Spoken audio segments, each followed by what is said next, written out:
20Apr09-David, the next phase.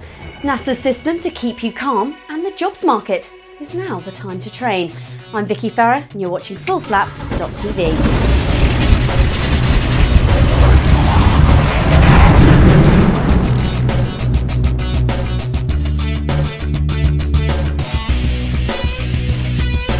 Welcome back and welcome to a new season on 20Apr09-David and some changes.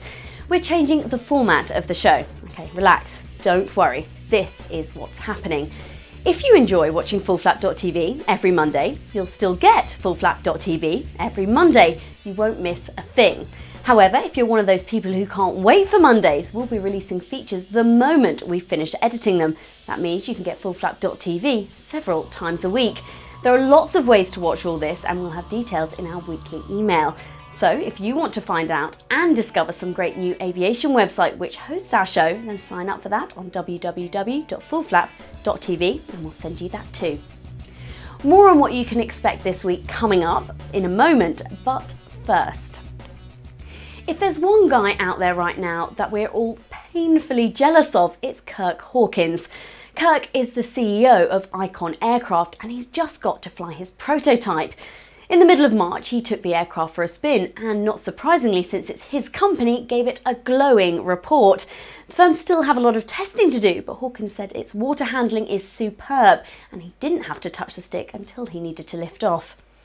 There's never been a better time to buy a used bizjet. Thanks to worries about PR, many firms are putting their jets up for sale. In fact, some people say as much as 1 in 5 bizjets could be appearing in the local dealers. But don't get too excited. There are some suggestions that you'll never get your hands on them, as firms are just putting the aircraft up for sale to appease PR departments and have actually no intention of ever selling them. Do you remember me telling you about the pilot who lost his licence after he was engaged with a Swedish porn actress while flying a helicopter over San Diego? Well, David Martz lost his appeal. According to the Associated Press, he claims his hands never left the controls, and so he was not being careless or reckless. The judge was said to have watched the video in full in his chambers, but was unimpressed. The Professional Flight Training Expo is this weekend. If you're within throwing distance of London's Heathrow Airport and you want a commercial flying career, then make sure you're there.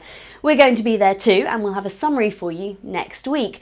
But there's simply no alternative to being there. So if you want a commercial airline, bizjet, cargo or military career, we'll see you there. Have a look at this website for more. NASA are developing a hat for pilots that senses when their brain is too stressed.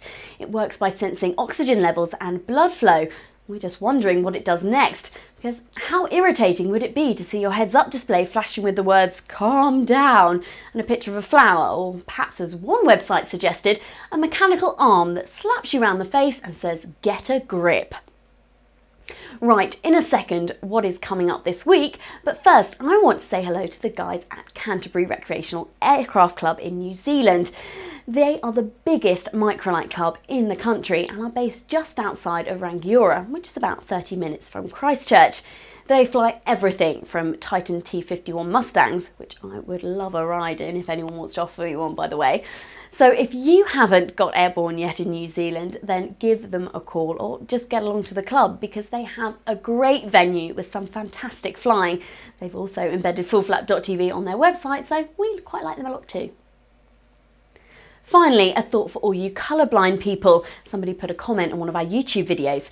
How come military pilots wearing night goggles are allowed to fly at night if all they can see is the outside in green? In other words, they can't tell the difference between red and green aircraft lights. So if colourblind people are unsafe, then why is this any different? If you can tell us, just email the office. Before I go, coming up this week, before Flyer Expo this weekend, we're talking about becoming an airline pilot with the International Federation of Airline Pilots Associations, and we'll be starting a brand new challenge race.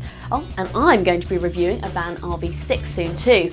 All the details in this week's email and we'll round it all up next Monday too. I'm Vicky Farah and you're watching 20Apr09-David.